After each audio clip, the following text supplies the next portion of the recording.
E aí, galera, sejam muito bem-vindos a mais este analisador sobre o terceiro episódio da segunda temporada de Mandaloriano, o episódio 11 no geral, que é The Heiress, a Herdeira. E estou aqui hoje com o grande Vebs Jr. para comentar sobre esse personagem peculiar que voltou pra franquia de um modo, diria, maravilhoso, Vebs? Opa! Maravilhoso, né, cara? Não tem como não gostar de ter essa surpresa. Ser pego de surpresa é uma coisa sempre legal, né? Embora não vou negar que quando a gente tem que lidar com criação de conteúdo, a gente esbarra com as probabilidades, né? Os mundos de leaks da vida acaba, às vezes, tirando um certo prazer. Mas mesmo assim, eu vou te falar que fui surpreendido com esse episódio maravilhoso. Só complementando que provavelmente o episódio 4 vai ser uma live que nós vamos fazer. Ainda vamos ajustar o horário certinho, então acompanha o canal do analisador, que vai fazer um post aqui no YouTube que... eu tenho lá o Instagram também, Facebook, sempre posto lá, mas aqui eu sempre coloco, tem um feedzinho de notícias do YouTube, sempre que eu atualizo por lá. Provavelmente o episódio 4 vai ser uma live, mas antes da live você vai ficar sabendo, a gente vai ajustar o horário certinho aí e o dia certinho pra falar pra vocês.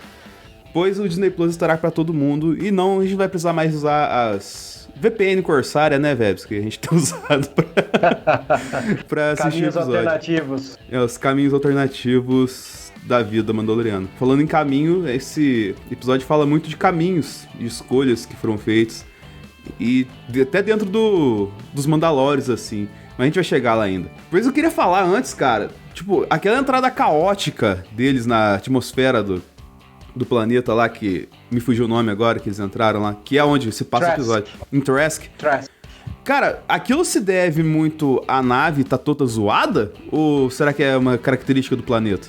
Não, a nave ela tinha tomado as avarias no episódio das aranhas, né, que praticamente detonaram, e ele voou em rotação baixa, né? Ele ficou em rotação baixa. Tanto que o primeiro frame da nave, o primeiro frame do episódio é a nave despinguelante aparecendo com até as comportas abertas. Soltando pedaço. Maravilhoso. Onde ela passava, ela deixava um pedaço voando na atmosfera, se rodando, assim. Sim, isso no final, a hora que ele alça voo ali de Trask no final, sempre tem algum fragmentinho caindo, voando. Achei isso super legal. E uma coisa que eu achei legal também é que eles caíram lá, né? Aquela cena bem pastelona, né? Eles fizeram todo esforço pra conseguir entrar com a nave e quando vê ela cai no mar, assim, no finalzinho. Os momentos de ironia. Você sabe que a queda da nave, muita gente concilia com a parte da queda do cruzador, do Grievous, do episódio 3, né? Uhum. Mas na verdade a Bryce Dallas Howard estava homenageando o pai com Apollo 11. O Ron Howard dirigiu o Apollo 11 e tem a queda, né, do pico ali que passa pela entrada da atmosfera. Aí os enquadramentos são iguais. Se vocês procurarem aí na internet já vai achar o episódio comparando com as cenas de Apollo 11. Falando na Bryce Dallas, ela dirigiu aquele episódio da Vila na primeira temporada, não foi? Foi um episódio que pra mim, assim, acabou se tornando de menos favorito como um dos maiores, assim, porque quando vocês tiverem o prazer de assistir Disney Plus, vocês verão um documentário que chama Disney Gallery. E nesse documentário, que é um making-off todo chique, o Favreau, num momento ele vira pra Bryce e fala assim: você dirigiu o mais difícil da série. Enquanto os outros episódios tá todo mundo lidando com fundos aplicáveis, né, trucagens digitais, você dirigiu a maior quantidade de pessoas no episódio. Eu falei, caramba, cara, é verdade, né? Aquele episódio que homenageia os 7 Samurais é o que mais a equipe de direção teve que lidar com figurantes humanos, né? Então é o mais difícil de dirigir mesmo. Então, e ela, a Bryce Dallas Howard, se você não relacionou o nome à pessoa, provavelmente você já viu Black Mirror, aquele episódio lá da pontuação social. Então ela é a personagem principal, ela é a atriz do episódio. Ela já tava demonstrando algum tipo de nuance interessante na atuação, mas parece que a direção é um ponto melhor do que a atuação dela, hein? A direção é uma coisa nova que ela tá desfrutando bem aí, acho super legal. A gente sabe que a última vez que ela atuou mesmo, assim, pra gente chamar a atenção, acho que é em Jurassic World mesmo, né? Sim. O segundo, assim... o primeiro tem aquela cena clássica que todo nerd se rasga por dentro dela correndo de salto, né? Como é que pode ela correr de salto, assim? Aí depois ela virou e falou assim, não, foi escolha minha, eu quis fazer ela correndo de salto pra manter a personalidade do personagem e tal, assim. E no final das contas você lembra da cena por causa do salto, tá ligado? E assim, ela acertou na escolha. Né? Então, acertou assim, mesmo. então, é assim, e pela direção que ela fez nesse episódio, cara, e é um episódio curto, né? Meia hora só, cara. E acontece tanta coisa, cara. Foi uma coisa bem fluida, assim, bem dinâmica. Não sei se concorda do que eu tô falando, essa parte. Eu concordo plenamente. Aliás, acho que qualquer coisa que ajude o cinema a criar uma história involuntária é uma das coisas legais que tem, né? Aí você vê, né? Os caga-regras aí que você comentou, acabou caindo por terra com o comentário dela. Sim. Né? O cinema é feito dessas nuances, né? E acho que é assim que ele marca a nossa vida e nossa memória. Não tem como. Mas assim, ela tá muito bem na direção. O episódio 4 e agora o episódio 3, né? E, cara, me chama muita atenção. São episódios especiais pra gente analisar. Uhum. E falando em nuances, que a gente tinha comentado aqui, o Trask tem umas nuances bem interessantes, né? E que faz todo sentido, na verdade. Porque a gente não conhecia o planeta, assim, ou pelo menos a grande parte da galera que assiste Mandalorian não conhecia o planeta. Mas aí você chega no planeta, tem um Mon Calamari que recebe eles lá. Aí quando você vê todo mundo ali, ou é Mon Calamari, ou é meio parecendo o David Jones lá. Não sei, eu acho que tem essa raça já em Star Wars, aquela que parece tão tentáculos assim. Ele foi chamado de princípio pelo álbum de figurinhas de cara de Lula. E depois corrigiram pra Quarren, que é o nome da raça. Uhum. E pra quem assiste The Clone Wars, existe um episódio que é uma guerra entre Mon Calamares e Quarrens. Quando você faz o episódio onde um planeta eles convivem pacificamente, tá aí um easter egg, né, dessa conquista da vivência de paz entre Quarrens e Mon Calamares. Mas lembrando que todos os Quarrens sempre foram muito malditos assim na série. E nos jogos de videogame também. E aí você tem isso com a Sapa encontrando o sapo lá, né, pra conseguirem dar seguimento à sua linhagem, num planeta, né, que tem uma pegada pesqueira, cara. Tipo, eles usam barcos no planeta, assim, em Star Wars a gente tá acostumado com esse tipo de coisa, né. E assim, igual eu falei, faz todo sentido, né, é todo negócio marítimo, vamos colocar criaturas marinhas aqui pra conviver, ou criaturas da água e tal. Né? As batalhas espaciais de Star Wars nunca foram baseadas em batalhas aéreas dos filmes de guerra. Elas são muito mais próximas das batalhas navais, se você parar para analisar. Sim. Então, faz todo sentido a gente ter, né, uma situação fluvial, assim, né? Eu acho interessante pra caramba. E, já que você falou dela, cara, a gente viu que no episódio anterior ela tem a vestimenta, o jeito de uma... como é que se diz quando você tem... pessoas de uma etnia, os judeus são chamados assim, como é que é? Eu esqueci o termo também. Essa roupinha dela de ser uma personagem que tá ali saindo, tá cuidando a última da linhagem dela. Aí uma coisa, até o João Jedi do canal Diário Rebelde, numa live na semana passada, ele falou, uma coisa que às vezes tem que ver se ficou claro ou não, é se aquela é a última ninhada da raça dela ou a dela. Pode ser que ela seja uma Lady Frog já na sua idade, perto ali, né, da menopausa, vamos dizer, se é que os aliens têm menopausa, e é a última ninhada dela. Eu gostaria de pensar que ela era das últimas da raça porque a gente nunca viu essa raça, né? É uma raça criada para esse episódio, então faz todo sentido. E eu também temi muito pela raça dela quando o Mando deixa o Baby Yoda sob cuidados dela, né, cara? E no finalzinho pra fazer missão. De propósito, sim, aquilo foi de propósito. Essa coisa de pra ele poder ir lá fazer a ação dele, ele deixar com ela e você ficar tenso, porque tem um episódio inteiro dele roubando os ovinhos dela. Aí, meu Deus, agora ferrou, né? Mas aí já voltando, né, que a gente chega e tem esse reencontro da hora que a gente não sabe ainda o nome deles, né, da raça deles. A gente só chama por sapa, rã, réptil, sei lá. O próprio episódio chama ela de Lady Frog, né? Lady Frog. Eu acredito que isso é Lady Frog, até porque o sapo em si é um animal terreno, né? Terrestre. Sim. Então, e a tradução é Dona Sapa, né? Terráqueo. Até porque o sapo é um animal terráqueo, né? Ele não é humanoide apenas. Porque isso é uma coisa que às vezes a gente explica, né? O pessoal fala assim, mas ele é humano? É humano, mas não é terráqueo. É verdade, tem aquela coisa de você se tocar, né? No mundo de Star Wars tem um pouco disso. E eles usam Lady Frog como uma nomeação pra gente, porque em nenhum momento alguém chama ela de Lady Frog. Então, é um referencial para nós, terráqueos, né? Lady Frog. Mas eu acredito que uma questão de tempo para sair o guia. A Lady Frog, ela parece uma refugiada. Sim, isso. Eis o termo, né? O termo correto que eu queria lembrar é que ela lembra muito uma refugiada, pelas roupas dela, essa coisinha dela cobrir o rostinho igual uma pessoa, né, judaica, assim. E essa coisa de ir escondido e tal, é muito, né, foragido isso. Não, e além disso, não só ela, quanto os Calamari e os caras de Lula do episódio, os Quarren do episódio, cara, os animatrônicos que eles estão utilizando nesse negócio é sacanagem, né, velho? Pô, pois é, cara. Maravilhoso, cara. E tipo assim, um punhado ali, não um pouquinho, tá ligado? É uma galera. É legal que você comentou disso daí. Eu me lembro dos making-offs do Piratas do Caribe, né? Quando o Bill Nighy, que é o ator do David Jones, ele tinha a cara com as coisas verdes pra depois ser imputado daqueles negócios, né? E eu vi que alguns Quarrens falavam também mexendo. Então pode ser que aquilo não seja animatrônico, que seja também a maquiagem virtual, eles chamam, né?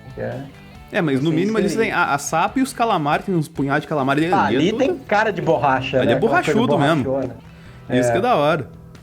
Eu adorei isso daí. E outro borrachudo também, que a gente fala aqui, é o Baby Yoda, que a gente tá até comentando no episódio passado, referência de Alien, esse aqui foi totalmente descarado, né? O bicho pula da comida na cara dele, cara, assim. Fez um facehugger nele ali, eu adorei aquilo. Mas essa cena dele pulando. Isso que eu tava falando. Aqui atrás de mim. Isso aí é referência direta, né, cara? Mas aí a gente já andando pra dentro do episódio, a gente tem porque que eles foram lá pra buscar informação, logicamente pra alimentar o Baby Yoda, porque não pode deixar ele com fome, mas também pra buscar informação de Mandalorianos.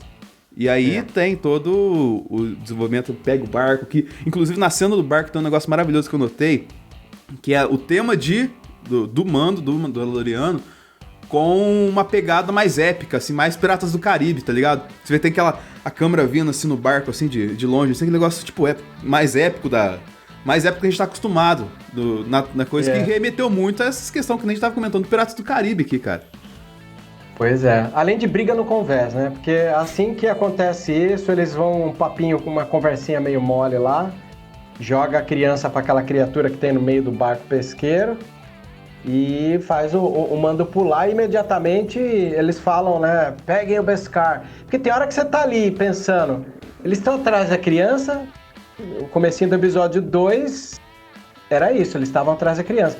E no começo desse episódio eles estão atrás do Beskar. Então parece que está fadado a ser perseguido ou pela criança ou pelo Beskar que ele tem na armadura dele, né? Sim. E antes de acontecer essa cena um pouquinho, só interrompendo, tem uma dúvida que eu tenho aqui. Ele falou, o cara lá, o Task, fala assim pro Mando, você já viu um Mamacor comendo? O Mamacor é aquela criatura que devorou coisa ali, ou tem... Até algumas pessoas brincam, e é uma criatura nova no universo de Star Wars, não tinha sido utilizado. Mas uma brincadeirinha entre páginas de Star Wars, eles falavam que é o Sarlacc da água. Isso que eu ia falar, Sarlacc da água. É tipo assim, nossa, cara. Sarlacc da areia, Sarlacc da água, cara. Né? E ele fica dentro de um barco, né, cara? Que é mais louco ainda. Pois é, cara. Aí você fica imaginando que aquilo lá talvez não seja bem um barco pesqueiro. É um esquema de, né? Então que a gente só vê a superfície, né? A gente não sabe. Às vezes o barco é pra baixo, né? Gigantesco, tá ligado? A gente não sabe.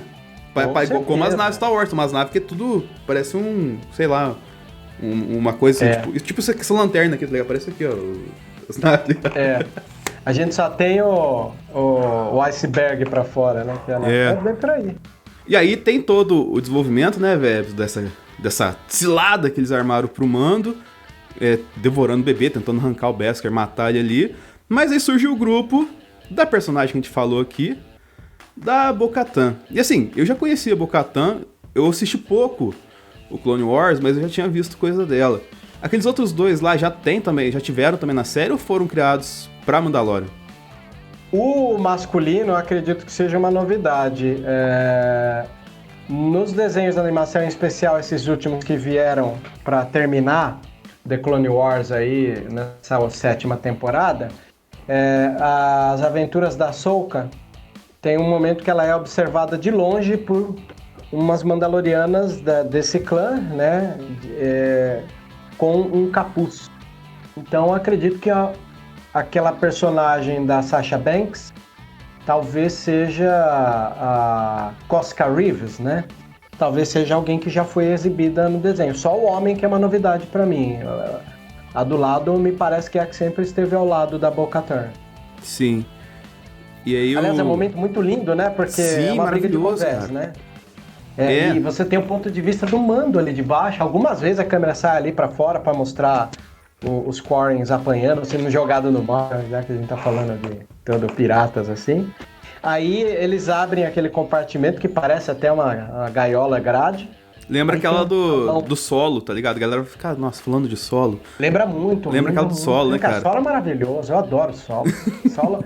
Solo é um filme que não foi bem aceito por birra de fã birrento, né? Porque no final ele cumpre seu papel. Era um filme de low profile. Até um dia, se você quiser, a gente podia criar um vídeo chamado Em Defesa de Solo. Vamos fazer assim, vamos fazer Porque assim. ele tem muitas qualidades que o pessoal não quis ver por causa de birra. Porque ele tem... Primeiro porque ele é uma história criada pelo Kasdan. Kasdan é o roteirista do Império Contra-Ataca, o Retorno de Jedi e o Despertar da Força. Quando o Kasdan foi chamado, foi porque quem era para roteirizar o Império Contra-Ataca era o Leigh Brackett, que era um dos maiores roteiristas professorais assim de Hollywood. E ele morreu. Aí o George Lucas chamou o Kasdan e ali virou um casamentinho muito bom, porque eles se deram muito bem. Então, se tem um cara que conhece a saga de cabo a rabo, é o Kasdan. E o Kasdan, ele ama o Han Solo. O que aconteceu? Essa história do Han Solo já tinha sido escrita há muito tempo e estava na gaveta.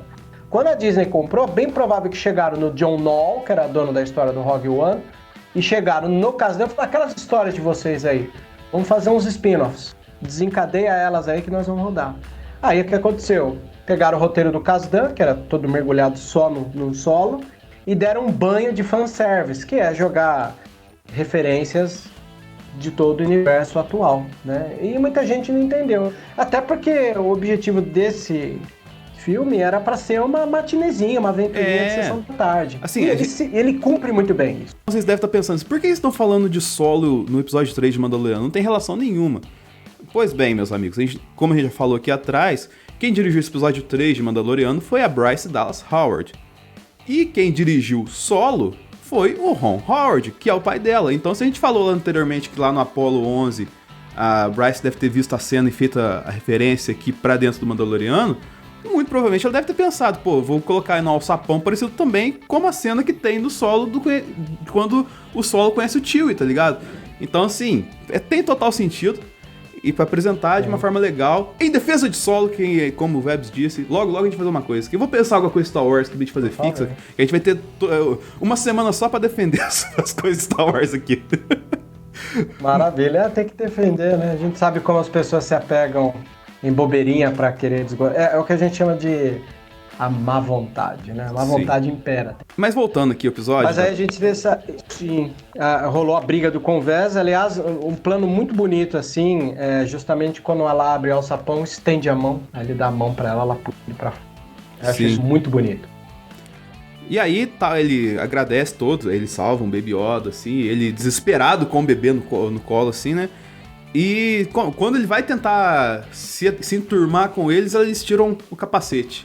E aí a gente tem um conflito que a gente não esperava. Eu, pelo menos, não esperava, porque eu fiquei meio desligado de um tempo assim e eu não consegui acompanhar o Clone Wars certinho.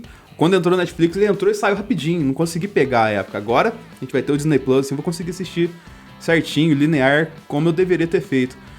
Mas é isso que você fala, né, que a Bo-Katan e o grupo ali são do clã Kryze, né? Isso. E o Mando seria do grupo Filho do Olho. E no caso, parece que o Filho do Olho tem um conflito, pois eles vão seguir o This is the Way do Filho do Olho. É um caminho antigo, segundo o que o Clone Wars pensa, né? E Clone Wars tem umas questões mais modernas, digamos assim. Seria isso? Cara, como ela é a irmã da Satine, né? A Bo-Katan, ela é a irmã, ela tem sangue real mandaloriano. Então, enquanto o Din Djarin, que nem mandaloriano puro é, ele foi adotado pelos mandalorianos, né, desse clã, o clã é considerado fanático, né? A um dado momento desse capítulo mesmo, mais lá na frente, num bar onde ele conheceu o Quarren, ela fala, né? Vocês são considerados como fanáticos, né? Com ideologias ortodoxas e tal. E tanto que é engraçado que é uma reprise, assim, porque quando no episódio primeiro episódio, o Cobb Vanth entra e tira o capacete, imediatamente ele já descredita o cara, né? Onde você conseguiu essa armadura? Ia acontecer a mesma coisa, né? Esses 3 tiraram o capacete e imediatamente ele já desarma e fala onde você conseguiu essa armadura, né? Trouxa pra caralho. Tá virando meme já, né? Onde você tirou essa? O fiscal de armadura. Né? E se ferrou, né? Ele tava falando... Ele tava falando com a rainha da porra toda. Mostra sua carteirinha de Mandaloriano pra mim. Se ferrou. Sangue real. Bo-Katan é a personagem. Se a gente assistir os desenhos de Clone Wars e Rebels, a gente vai ver como ela é incrível. Assim. Então ela é fodona. E detalhe super interessante, é meio raro isso acontecer, mas a Bo-Katan, ela foi interpretada pela Katie Sackhoff, que é a mesma que dubla ela no desenho animado. Ela só atuou porque era dubladora, porque ela tem uma vida de atriz também. Embora a gente sabe que tem bastante... A gente sabe que aqui no Brasil, em especial, as pessoas que vão trabalhar com dublagem tem que ter o DRT de ator. Sim. Lá fora, às vezes as pessoas imergem ali no mundo da dublagem e ali fica, que é o caso da dubladora da Ahsoka, a Ashley. No caso da Katie, né, ela é atriz. Então, por exemplo, o papel que mais lembro dela, quando eu vi que ela ia atuar, né, e falei, caramba, é a Katie... É o Battlestar Galactica, que é uma série maravilhosa. É um dos poucos momentos que a série remake é melhor que a original, e eu sou muito fã. E a Katie também ficou famosa por ter atuado no 3º filme do Riddick, aquele alien que o Vin Diesel interpreta. Nossa, tem a Batalha de Riddick. Eu nem lembrava disso, cara. Eclipse Mortal. Então, tem um 3º filme, né? A gente tem os 2 primeiros filmes, uma animação muito boa, e o 3º filme que ela tá lá também como atriz. Olha aí. Então vale muito a pena ver os outros trabalhos da Katie Sackhoff. E ela... Da hora que esse costume americano, né, cara, ele estimula o ator a ser mais versátil, né? E com isso tem mais, entre aspas, uma carreira mais longeva e tal, assim. É que tem uma grande diferença, na verdade, mas não é demérito do Brasil, falando um pouquinho de dublagem aqui, que, vamos colocar aqui, eles estão lá no coração do mercado. E aqui o dublador, ele não tem vamos colocar assim, um leque tão grande assim pra ele atuar como dublador e atuar em uma obra, assim, né, cara? Ainda mais pela questão do cinema nacional, que é desvalorizado e toda a questão que... Se eu vou falar que é todo um programa inteiro, assim. Mas isso é interessante porque eles têm, tipo, uma versatilidade maior no mercado, assim, pra explorar os seus dotes de atuação. É verdade. E assim, já que a gente citou de grandes atores que ficam numa zona de conforto na dublagem, a gente tem o saudoso Clancy Brown, que a gente lembra dele por ser o Kurgan, no primeiro Highlander, né? Aquele filme do Guerreiro Imortal. O Kurgan, que já atuou em The Walking Dead, em outros filmes, ele é um cara muitas vezes chamado para fazer dublagem, porque o tom da voz dele é meio grossona, assim, meio caricata. Então, ele é um cara que tá sempre dublando por aí também. Mas aí nessa parte, voltando ao episódio aqui, a gente tem uma definição que eu na minha cabeça era confuso, mas agora a gente tem ela mais concreta. Que o Mando, ele quer entregar o The Child para os Jedi, e não necessariamente para a raça do Yoda. E aí a Bo-Katan até questiona ele, mas como é que você confia que isso vai dar certo? E o Mando fala que ele confia na doutrina dos Jedi para acolher ele. E, cara, isso tipo assim, é bem legal, porque você pensa assim, os Mandalorianos confiam, tem o código deles, né, como, vamos colocar assim, a linha guia, assim, cada clã, né, pelo que eu entendi. E ele também confia que, entre aspas, o código dos Jedi vai cuidar bem do The Child se ele entregar pra eles, né. Uma das coisas que marcou muito assim foi a Ferreira, né? A Hammersmith lá ter falado pra ele que o enjeitado deveria voltar pras mãos daquele raça de bruxos que um dia brigou com o grande Mandaloriano. É um negócio legal, meio Conan, assim, né? Sim. Então, virou uma missão dele, né? O que torna a gente ver toda semana a aventurinha da semana é o foco principal, que é ele entregar a criança pros Jedi. E eu acho legal isso que você falou, porque assim que ele sai do barco lá e quase é morto por uma emboscada Quarren e salvo de novo pela Bo-Katan e as pessoas, eles estão naquele bar falando sobre isso, e ele faz mais pra variar o que acontece, né, nas séries, tem um foco, é esse. Aí o personagem que cruza com ele falou, então beleza, eu te ajudo, mas me ajuda aqui. Sim. Aí desvia a rota. Mas falando dessa mudança de rota, Vebs, antes da gente mudar de fato pra comentar essa parte final do episódio, vou pedir pra quem tá assistindo curtir, compartilhar, favoritar, se inscrever no analisador, que isso ajuda a gente bastante com o conteúdo aqui. Comenta com sugestões, com dúvidas que você tem também sobre o episódio, sobre o Mandalorian no geral, as coisas que a gente vai responder vocês. Tô gostando de ver a galera curtindo e assistindo com a gente aqui cada review e tudo mais, sim. E na próxima semana provavelmente será live. Então fique ligado aqui que a gente vai explicar antes como é que vai funcionar, tal assim, certinho. Essa parada, se for live, não, você vai ficar sabendo aqui, a gente vai informar vocês. Mas, Vebs, eu também queria deixar o espaço para você fazer aqui no meio o jabá da Sociedade Jedi, do seu grande podcast, o Vozes da Força. Obrigado pela oportunidade. Faço parte da Sociedade Jedi. É um site de informações quentinhas e verídicas de Star Wars. Quando não é verídico, a gente coloca lá o grande risco de rumor, né? E o nosso compromisso é informar o fã de Star Wars com as notícias que estão na chapa quente ainda, tá? E tem o podcast Vozes da Força, presente em todas as plataformas, que é onde a gente também tem ali analisado episódio por episódio dessa temporada. Então, seria um prazer ter vocês por lá. Ouçam lá que o raio-x do Mandaloriano que eles fazem é... Isso aqui é levado à enésima potência. O pessoal lá manja demais, cara. Mas esse quem manja demais... O JP, ele é uma mini enciclopédia ali, né, cara? Então, quando eu tô gravando com ele e eu não sei das coisas, ele que me fala. Então, pra mim, é uma maravilha ter o JP como parceiro e pauteiro do podcast. Vamos ver se dá pra chamar o JP até o final. Convida ele pra participar com a gente aqui. Por favor. No episódio. Com certeza. Provavelmente as lives assim vai ser muito da hora a gente trocar ideia. Mas falando de gente que manja pra caramba, a gente tem essa parte final que, teoricamente, pra levar até os Jedi, a Bo-Katan faz um trato, me ajuda numa missão aqui. Que é, vamos colocar assim, assaltar uma nave do Império que tem armamentos, né? Mas lá dentro, logicamente em toda ação, bater em Stormtrooper é uma coqueluche Star Wars e vai ser sempre da hora, independente de onde seja, né, cara? Pois é, cara. Stormtroopers voando, caindo, tomando tiro, isso é uma coisa que sempre chama atenção, né? A gente sabe disso porque quem jogou Jedi Force Unleashed se deliciava em jogar, cara, fazer eles quicar, né? Era uma alegria aquilo, né? E a reação que eles tinham, né, no jogo, né? Você! Tipo assim, eles jogavam isso é maravilhoso. Joguem também Force Unleashed 1 e 2, que é uma diversão. Mas voltando aqui... Pois é.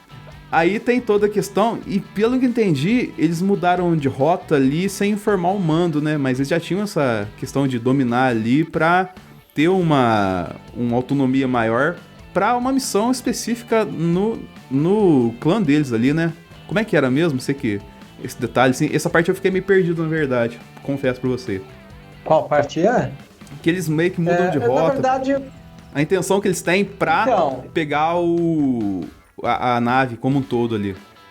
O que acontece é que eles invadem a nave, né? Aí existe um momento de total regozijo da minha parte, que é quando revela que o oficial imperial que comanda aquela fragata é nada mais, nada menos que Titus Welliver, que é o ator que muita gente deve conhecer por ser o Blackman do Lost, né? O homem que vira fumaça preta lá. Mas eu sou muito fã dele porque ele trabalhou em Sons of Anarchy, né? Fazendo o traficante de arma irlandês Jimmy O'Fallon. E principalmente uma série policial que eu sou apaixonado, cara, da Amazon, que chama Bosch. Sei. É daí que eu tava tentando lembrar do rosto dele. Falei, esse rosto eu já vi vários lugares, várias vezes. Era de lá. Nossa, eu adoro ver esse ator atuar, cara. E na hora que eu vi que ele tava, cara, tipo, me arrepiei, assim. Falei, nossa, o Titus trabalhando numa obra do Star Wars, cara. É igual quando eu fui assistir episódio 7 e vi o Max von Sydow fazendo uma pontinha no começo do episódio 7. Falei, caralho, o Max von Sydow, mano, o cara que jogou xadrez com a morte no 7º selo em Star Wars, assim. É incrível, né, cara? Aí vi o Titus, eu fiquei feliz. E não só o Titus, né? A gente tem o Kevin Dorff. Aquele momento que eles estão lá no deck e o oficial de deck vai fechando a porta e eles abrem a comporta e é sugado pra fora. Aquele oficial imperial do deck é o Kevin Dorff. Pra quem gosta de Brooklyn Nine-Nine, é o bartender do Brooklyn Nine-Nine. Nossa, então, eu fiquei super feliz cara. de ver. Nossa, Eu nem lembrava disso. Pois é. O Jon Favreau deve estar chamando um monte de truta, amigo, de gente que ele gosta, né? Ter chamado o Jimmy, o Timothy Olyphant, essas coisas engrandecem a série, né? Eu acho que série é um feita ponto... de amigos com amigos. Eu acho que, tipo assim, tá até virando, né, igual a gente comentou até na época dos filmes, né, o Daniel Craig de Stormtrooper lá, perdido lá e tal, assim, Eu acho que deve ser uma coqueluche, assim, né, cara, ser dentro dos artistas, assim, de Hollywood, assim, pô... eu participei de um episódio de Star Wars como figurante, tá ligado? Tipo assim, tipo, virou um desejo, assim, tá ligado? Tipo um clichê, assim, a galera gosta de fazer isso. Porque é Star Wars, né, cara? Todo mundo cresceu assistindo isso aqui e aprendeu a gostar de cinema, muito provavelmente a partir de Star Wars, cara. Então, assim, deve ser um truque muito legal você ter um Star Wars pra chamar quem você quiser pra participar com você. Pois é, cara, nas cenas cortadas do episódio 8 tem o Tom Hardy sendo aquele Stormtrooper que questiona o Finn de ter voltado, porque ele uma hora lá ele se veste de oficial e entra no elevador e ei, você não, Finn. Parece que ali era o Tom Hardy que tava naquela cena lá, né? Não sei se essa cena entrou ou é uma das cortadas, porque tem hora que a gente vê tantas cenas cortadas que gosta dela que não lembra se ela é cortada do filme ou não. E o Simon Pegg, no episódio 7, ele é o Unkar Plutt, que era o chefe da Rey, né? Então é legal imaginar que as pessoas ficam felizes de fazer parte do filme. Mas aí a sua questão é que é o seguinte, na hora que eles tomam o compartimento de carga que tem as armas, a Bo-Katan, ela vira pra eles e fala assim... esquenta o chá que eu tô chegando. Ela é respeitada, cara. Ela fala isso. Né? Porque ela fala assim, vamos pegar a nave e vamos levar pro meu lugar. Aí ele falou, peraí, não é assim que tinha combinado, eu tenho que voltar e pegar a criança, né? Aí ela fala assim, me ajuda a entrar naquele cockpit, tomar conta da nave e eu te falo quem é a pessoa que vai te ajudar nos Jedi. Aí eles vão ter que ir lá no cockpit. Cara, aí entra aquela missão incrível. E esse episódio, como eles têm que correr nos corredores, chama muita atenção essa coisa de correr no corredor, se esconder. Que é uma coisa que tinha em jogos de videogame, né? Do Force Unleashed que a gente tá falando. Né, cara? Corredores, se esconder do tiro ou defender. Aquilo é maravilhoso. Até que o tempo tá acabando, aí ele faz a missão suicida lá, liga as granadinhas, sai correndo, toma os tiros, que ele tem a armadura inteira de Beskar. É mó bonito que essa hora toca até a musiquinha. Vai caindo assim, de né, novo cara? naquele formato épico que você falou, né?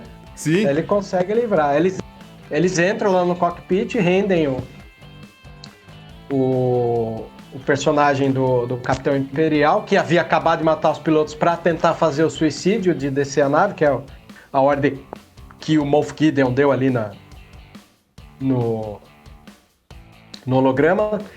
Detalhe, né? Como o Império caiu, a gente vê que essa nave não é uma nave do Império. Ela é uma nave nova também pra série. E ela também não tinha símbolos do Império, porque o Império tá agindo em low profile, porque eles perderam, Sim. né? E a volta do Moff Gideon, né, esse cara? diálogo entre... É a volta do Moff Gideon, né, cara? E o Moff Gideon falou, você sabe o que fazer. Poucas palavras, o Moff Gideon fala assim, qual o problema que você tá tendo? Os piratas. São os mesmos piratas de antes, são. Então você sabe o que fazer. Mas por que é poucas palavras, né, velho? Poucas palavras e sem... Por que é poucas palavras? Pois é. Giancarlo Esposito. Não tem muito... É um baita personagem. Não, É, o Giancarlo cara. Esposito é o cara, né, cara? Tem sido, cara, principalmente ultimamente, né? The Boys, o Better Call Saul, Mandalorian. É sempre o vilão que a gente quer ver. Desde o Faça a Coisa Certa, como você sempre fala, assim, né, cara? Inclusive, eu até assisti. Nossa, eu adoro, novamente. velho. Assistiu, ele tá irreconhecível lá, né? Tá, não, Ele aquele negócio tá com o cabelo a torto, cultura assim, cara, black no maravilhoso. cabelo, um óculos redondinho, assim. Mas, Nossa, assim, eu adoro ver o Giancarlo Esposito nesse filme. mas a motivação deles ter roubado a nave, assim, e não só as armas, era por uma questão no país deles, assim, que essa parte que eu fico confuso, entendeu? Vai virar uma guerra armada, porque assim como a gente tá analisando na série Mandalorian que rolou o grande purgo, né? Porque provavelmente foram tomados dele as terras e tudo. Então, o que deve ter rolado no grande purgo também foi o que causou a Bo-Katan perder o Darksaber, que tá no final da primeira temporada. Então esse Darksaber talvez seja a maneira visual mais nítida de que eles perderam um território e tem que reconquistar. Será que a gente vai ter uma guerra? Então, de... olha, tem gente que desconfia que o último episódio aí pode voltar a Bo-Katan aí pra alguma situação, a gente não sabe. conflito, sim. A única coisa que eu sei do que eu li, é que todos os episódios dessa temporada foram escritos pelo Jon Favreau, menos o quinto. O quinto episódio, quem escreveu foi o Filoni. Então, como agora ele já sabe com essa revelação desse episódio, porque o que acontece? Eles entram no cockpit, rendem o personagem do Titus Welliver, até que o Titus tem um suicídio à lá nazismo, né? De morder o negócio lá e morrer. Né, negando as informações sobre o Darksaber. Salvam a nave. E aí ela vai cumprir o trato dela, a Bo-Katan, avisando que a pessoa que vai ajudar ele chama-se Ahsoka-Tano. Melhor, ela fala pro Mando ir pra Calodan, planeta florestal de Corvus, pra encontrar a Ahsoka-Tano. Corvus. Que é um planeta novo também, viu? Não é algo que a gente já ouviu falar antes. Cara, e tipo assim, só de ver o nome da Ahsoka, você já fica, nossa, cara, vai aparecer, vai acontecer, vai rolar. A gente sabia que ia assim, mas o fã o fã é beat, né, cara? Total. Mas volto a dizer, essa série ela é aquele esqueminha de aventurinha da semana. Como eu li que o quinto episódio é o episódio que parece que o Filoni dirige, pode ser que o quarto role alguma coisa, tipo, vai consertar a Razor Crest, que tá despinguelante. Inclusive, que trampo, né, que o Mon Calamari fez na nave. Jogou um tanto de rede lá. Aí tem esse momento, né? Ele sai da nave, vai lá buscar a criança com a Lady Frog, aí a gente vê que ele não comeu, ele muito pelo contrário, ele tava brincando ali com o girino, né? Que já tava crescendo. E chega na Razor Crest e o Mon Calamari praticamente transforma aquilo numa nave corsária mesmo, né? Aí sai despinguelante, soltando pedaço. Igual a gente falou, parecia o barco lá do David Jones, lá no Holandês Voador, tá ligado? Cheio de rede com alga, né? Aliás, tem uma devolução de poética visual nesse episódio, que no bar, a criança, ela tá olhando a personagem da Cosca Reeves comer, aí um tentáculo do polvo braça aqui e ela chupa igual um macarrão, né? Uhum. E a criança fica olhando. Aí no final desse episódio, quando aquele polvo ia pegar a criança e o Mando pegou sem olhar, a gente tem o Mando falando, quando volta tá ele engolindo, né? O tentáculo do polvo igualzinho a Cosca Reeves havia feito lá no começo do meio do episódio. E ainda bem que foi o povo, né? Porque igual você tá falando que no finalzinho do episódio tava brincando lá com o girininho da mamãe sapa lá, cara. Eu fiquei tipo, não pega. Acho que a ideia era tudo isso. Engraçado, não sei se você sabe, rolou uma problematização do episódio 2. Muita gente tá reclamando. Nossa. Trouxe a discussão à toa e um episódio como esse responde essa discussão. Porque como é o episódio da semana, os episódios da semana deixam os debates acontecendo.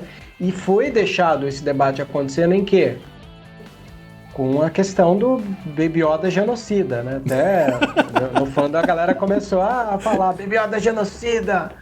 E falei, que bom, ninguém passou pano pra criaturinha bonitinha. A criaturinha bonitinha mostrou seu lado ruim mais uma vez, né? De vez em quando ela mostra o lado ruim. Mas enfim, velho, eu acho que a gente mostrou todos. A gente aguarda na próxima semana, live ou não, estaremos aqui pra falar desse episódio 4 com todos vocês aí que estão aí assistindo, que já teremos o Disney Plus aqui no Brasil. Então é isso aí, até a próxima semana. E este é o caminho do mando ou da série? Fica a pergunta. Esse é o caminho.